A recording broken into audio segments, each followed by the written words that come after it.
It's time for JUCO Jam, presented to you by Dream Big Athletics, hosted by Tad Slowick, an exciting new podcast bringing you all the great action from JUCO baseball.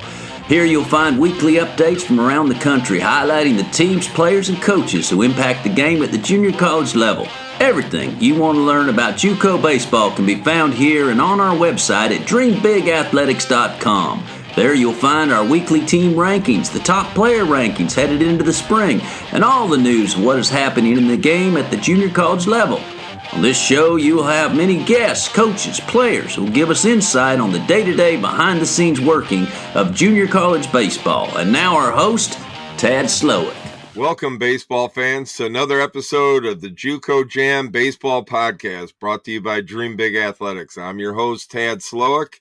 And as the junior college postseason comes around, we have a special guest with us today, head baseball coach at Madison, Mike Davenport. Welcome, Mike. Hi, Ted. Good to see you. Yeah, well, it's great. You guys have had another good season, and I know you have high expectations for the playoffs and postseason, which you've done very well in over the years, and looking forward to see what you guys can accomplish. Yeah, it's been a different year. I think our overall record is not bad. Yeah. But we're, as I think you remember last year, we had a veteran JUCO team. Right, exactly. Because of COVID, we I think ended up almost being like I think last year we had 9 third years, we had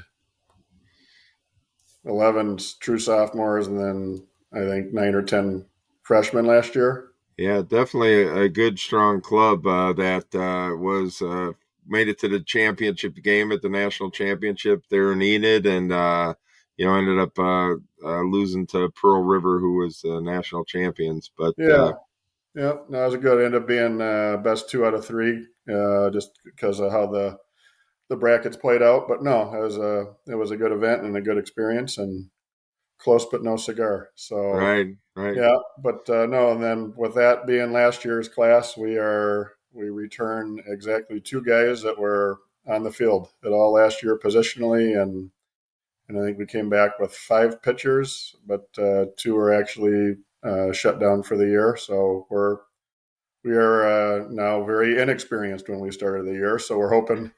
The goal is to have our freshmen be sophomores by tournament time and not have to wait till the next year. That's At least that's the message to them. And so it's been a completely different year, and as it is every year at the junior college level with the turnover of rosters. And but yeah, we're hoping we play 4 straight days, Thursday, Friday, Saturday, Sunday, and then our seeding is on Monday, and we'll know who we're playing and where we're at next Monday, or this coming Monday, I should say. All right, it sounds great, and you've had a great career there at Madison. And tell us a little bit about your journey coming to Madison. I can't remember if it's the 18th or 19th year that I've been here, but I was at Kishwaukee College before this. I was there for 9 years and actually went to school and played there for Tom Barnard was the coach. I was a walk-on and definitely not talented enough as I got there as about 130 pounds playing with a bunch of pro draft and follows and trying to compete. But it was a great experience for me. And yeah, Kish was great. Had great 9 years there of coaching, and then ended up moving to Madison just with the program and how it operates and how the schools support works here. It was the right move. And then Leo Kalinowski was the coach for I think 12 or 13 years. Our former athletic director, who just retired last year, did it for a year between the 2 of us, and me being hired my first year. But when Leo stopped coaching and had because he didn't work at the school, he had another job. When he stopped, he very supportive of their program and reached out to me and asked if I had interest. I kept saying no, because Kishwaukee was home, and we'd actually won a national championship in D2 in '99, and then went Division I in 2000. JUCO D1. And so I never thought I would leave. I was the AD my last year, kind of piecing everything together. But in my conversations here, just the overall view of what they want for athletics matched mine more so. And yeah, I never thought I would leave Kishwaukee, but it's been great. I'm actually faculty here as well, so it's a combo position, and Madison itself is tremendous. So it's been it's been a good 18 or 19 years, how many ever it's been. Yeah, and a great run, a great success. One of the top programs in the country every year, and high expectations, and high expectations of players coming in. And when I watch your team play, I always see a high level of intensity, a good work ethic, and kids just get out there and get after it, and that's the culture you built over there.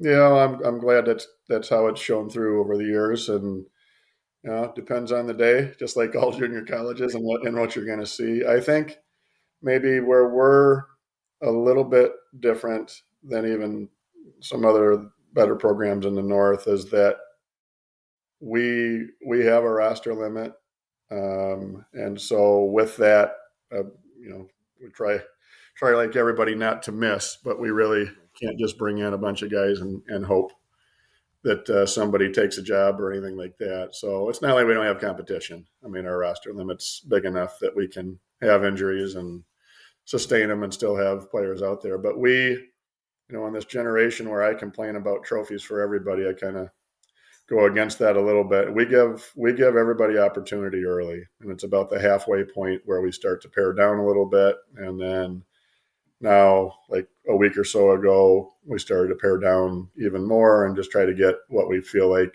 is going to have a good chance of being our tournament roster, or our tournament starters, out there as much as we can. And I think with that, it allows us and has allowed us over the years to sustain some injuries because guys they're not going into the game and they've got like 8 at bats or 14 at bats or something. And and just haven't had any opportunity. So it has benefited us. This state, in my mind, the way that this program runs is completely different than how I ran Kishwaukee. Right. In terms of there's very, very few junior colleges in Wisconsin. And it's not like we don't lose some good players in the state to other junior colleges farther south than us, because we do. But I've always felt like this state needed us to run this program the way that we run it. So guys have the opportunity to hopefully beyond here walk in and play at whatever level they're recruited to or they choose to go to. Well, the one thing I've always enjoyed about watching your program is with your level of experience, the development that goes on. I think that's a key to most successful junior college teams, and basically any baseball team is making your kids better. They come in as freshmen and a little rough around the edges, and you develop them and show them the right way to play the game. And that really stands out for me, is the way your kids get better, and that's kudos to you. Well, I appreciate that, and that is I say it sounds cheesy, but but it's the truth if you do it right. And saying that we want to win games no matter who is on our field.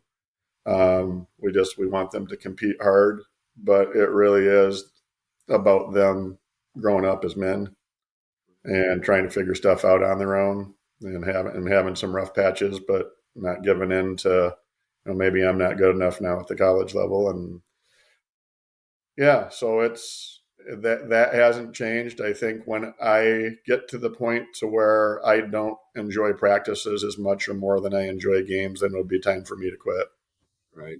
Yeah, get a lot of work done and get those kids better. And then, the big thing is getting them on to the next level too, which you've had a lot of success at, getting a lot of kids, good 4-year schools, and, several kids get drafted, and it's, been a good run for you there. Yeah, it has. It's been fun. And I'm from Northern Illinois originally, but our roster is nearly all Wisconsin kids. And I think this year we have one from Illinois on our roster, but he played with a Wisconsin club team is where I saw him. Where you ended up seeing him, right? That's where I saw him. Yep, and he's a really good player and one of our better guys. And then we'll have another one or two next year, I think, on our roster. And it's typically just relationships that I have with people who know the program from my days in Illinois or somebody's brother and yeah, kidding. We tell people I don't even want to watch Wisconsin against Illinois or Minnesota or other good programs in the summer from other states because I don't want to like guys.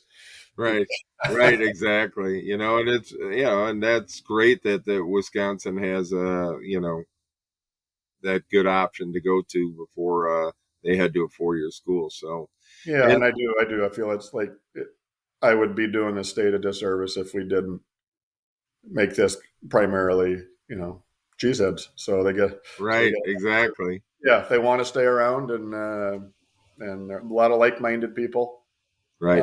In this program, and it's been a fun experience. Well, let's talk a little bit about your team this year too. You got a couple veterans back in Alex Hayes, big, strong left-handed pitcher. He's 5-0, 2.77, and then Chris Byree, you got back. I know he wasn't healthy in the fall, but you got him back, and he's had a pretty good spring so far, 4-2 with a 2.38 ERA. Tell us a little bit about those and the pitching depth you plan on using in the postseason. Yeah, no, and I think Byree may have had a little bit of soreness in the fall, but he was primarily healthy in the fall. I think Eli Hoyt was banged up and coming back from some stuff. Yeah, and Eli's actually out for the year, unfortunately. So that's a blow that we've been trying to figure out how we're gonna cover that. But no, Chris Byree last year he ended up, and we don't typically do it most of the year. It just kind of how it happened because he transferred into us from Eastern Kentucky and redshirted there the year before. So he came at semester, and he ended up turning him basically into our closer last year and was outstanding at the end of the year. So he's really kind of the piece of the puzzle that we're still trying to figure out what we're going to do with our depth right on the mound, and knowing that he has done that role and was really good in it, I think gives us an option to maybe push him to the back end if we feel like we can get through with starters that we have. But no, Alex Hayes has been good. Michael Carpenter has been good. Andres Kleinsek has been really solid for us, and he started in a relief role for the most part and has kind of worked his way into the rotation. So as you know, and coaching at this level, you get into the tournament and all of a sudden you're in game 5. Right. If you don't have guys that have thrown some, at least to piece it together, then it becomes a little bit more difficult. So I think, you look at our number of innings, we've got a good number of guys that are probably 15 to 35 or 40 at this point, and we'll all get probably one more lengthy outing in relief or as a starter here, our last 6 or 7 games we have this week. So, yeah, I think Liam Stump's been great at times. He's got a really good arm. Nick West has been really good for us out of the pen. And then we got a dual guy that we've used very sparingly because he's been in our lineup quite a bit, Grant Ross, and he can actually throw at the back end too. So, and has been good in his limited outings. I think he has maybe 2 wins and 3 saves, and every game he's been in has been a 1 or 2 run game or a tie game when he came in. Yeah, and it's a little bit tougher to hit the ball out of your ballpark sometimes, but you I think have prided your program on pitching and defense. You guys throw the leather out there real well, and and I love about your pitches, they go right after people and pound that strike zone. They do, and it becomes a little bit easier for them when we do play our home games, just because it's not always like howling in, but our field's not enormous, but for whatever reason, it always plays a little bit bigger than you think it's going to. And Robin Roberts Field, we call it the Rob. It's robbed many balls that people thought were home run. We've had some opposing teams do some bat flips where they were not quite bat flipping home runs, or bat flipping doubles. So right. So Yeah, but no, it is. And our team is, I wouldn't say we're necessarily built.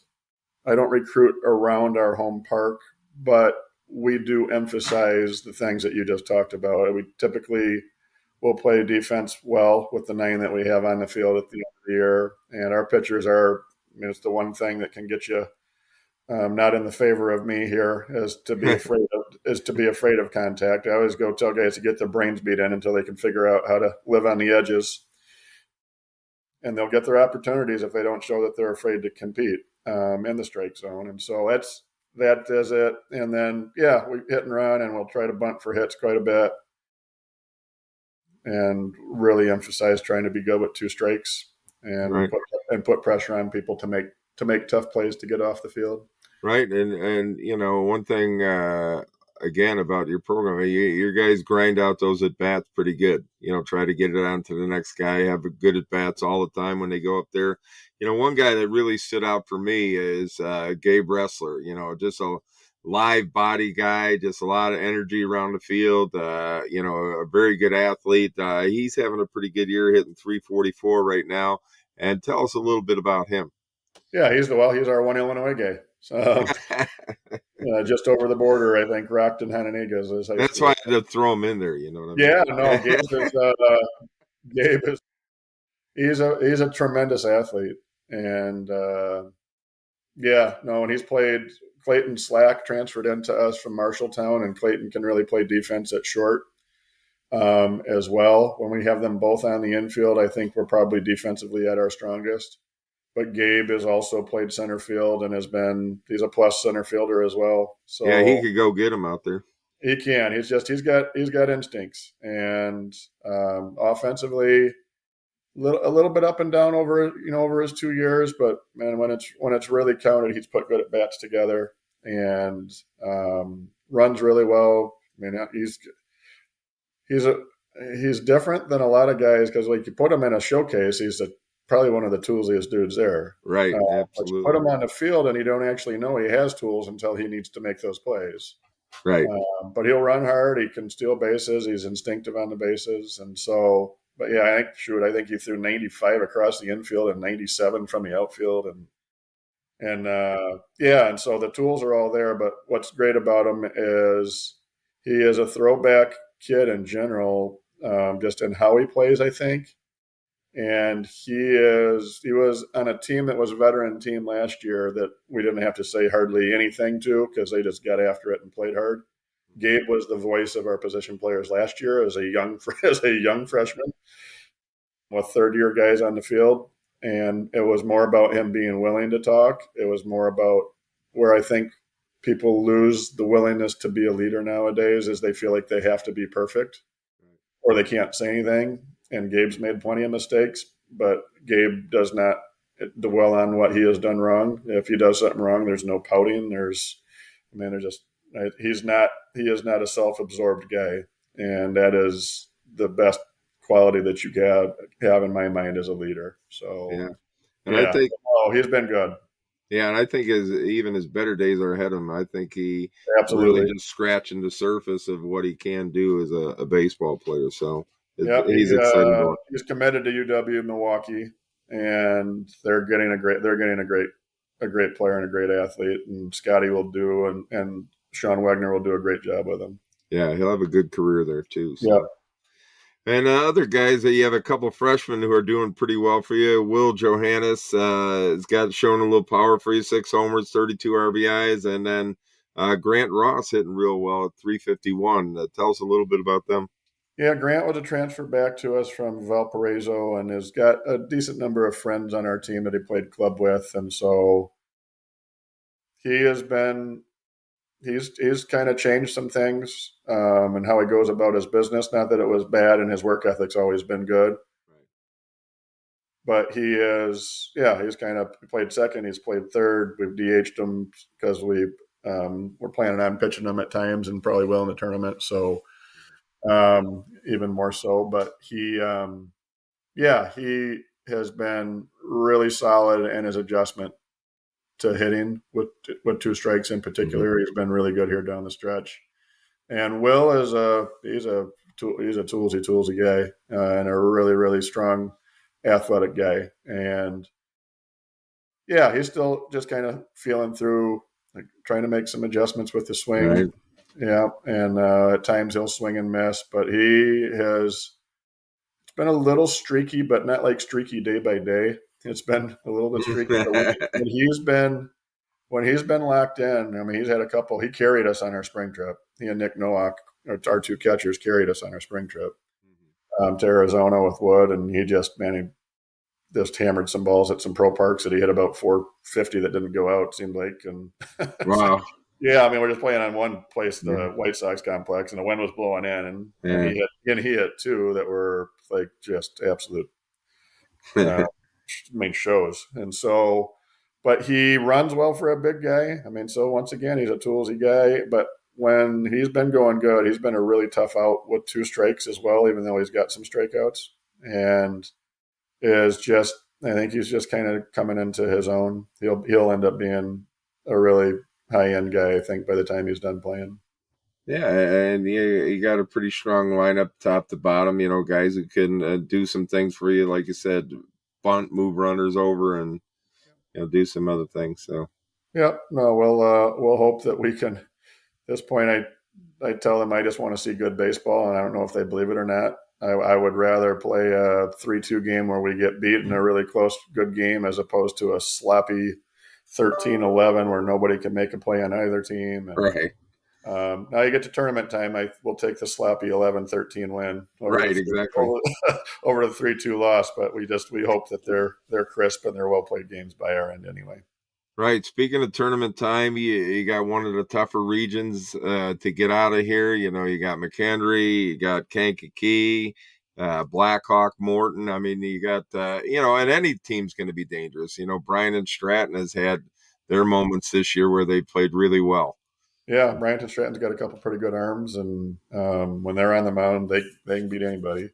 College of Lake County's getting it going here as well, and has played well down the stretch.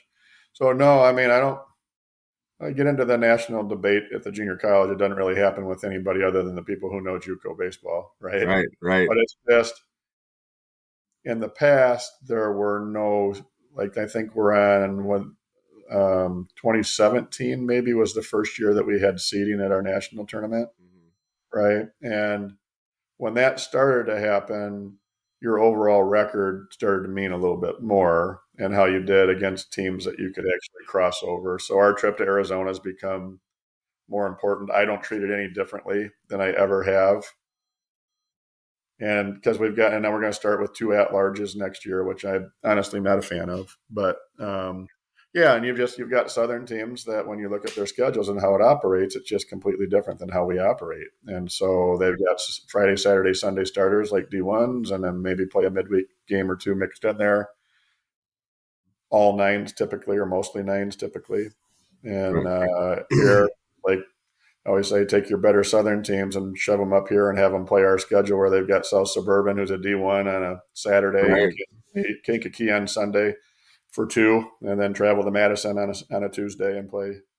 Right, exactly. We have to, our pitchers, they all have to throw. I mean, you got 11, 12 guys, 13 maybe, and or some dual guys, and they all have to pitch at times, and you can't get away with throwing guys who are struggling or not throwing guys that are struggling. Right, the weather always gets you up here. Yeah, it could be different. All those things, and so yeah, we're hoping that we can go. I think I don't know if there is a clear-cut favorite, honestly, in our region this year. We've shown to be really good at times. McHenry's shown to be really good at times.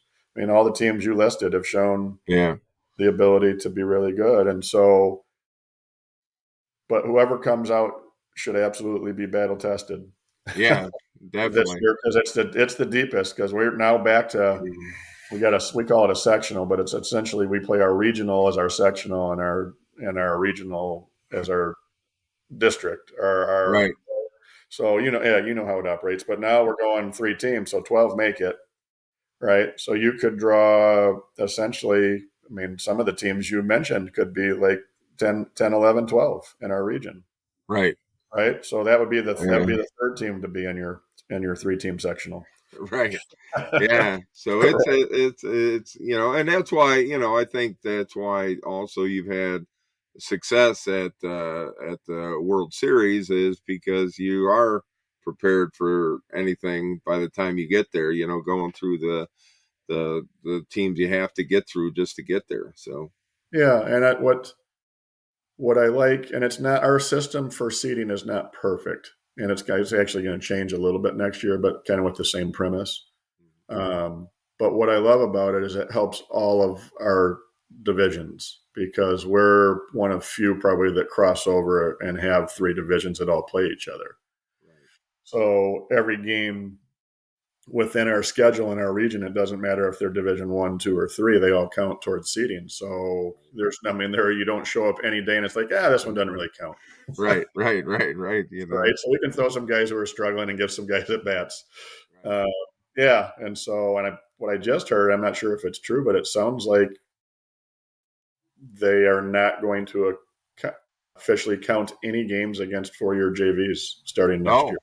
Wow, yeah, that's an interesting premise sometimes, because I see teams kind of load up on them sometimes. And well, you do, and I get playing them some. We haven't in a long time. I think it's probably been 10 years maybe since we had more than a couple games. But I get the premise of it, because that is the time to get guys out there that you just want to get them on the field because it's been a while, and not have it cost your team if they're struggling, but you're trying to get them going. So. Yeah, so I've never, shouldn't say never. I'm not a big believer in trying to do that, just because I think if you got a guy in your roster, you don't know if you're going to need them, so they better all have some pressure attached to them. Right, exactly. Yeah. So, well, we wish you well. We hope it's another successful year, in the postseason for you, and. It's baseball; anything can happen. But I'm sure you'll have those guys prepared. So, well, we hope that they'll just get out and fight and give themselves a chance to win, right? So, yeah, absolutely. Yeah. Well, Mike, thanks for joining us today. We really appreciate your time and your insight on your team and on junior college baseball, and we look forward to talking to you down the road here. Well, that's great. I always enjoy talking to you, Ted. Thank you. All right. Thanks, Mike. And stay tuned for another episode of JUCO Jam, sponsored by Dream Big Athletics. This is your host, Tad Slowick, signing off. Thanks. You've been listening to JUCO Jam. For all your junior college needs, go to dreambigathletics.com. And make sure to tune in to next week's episode of JUCO Jam.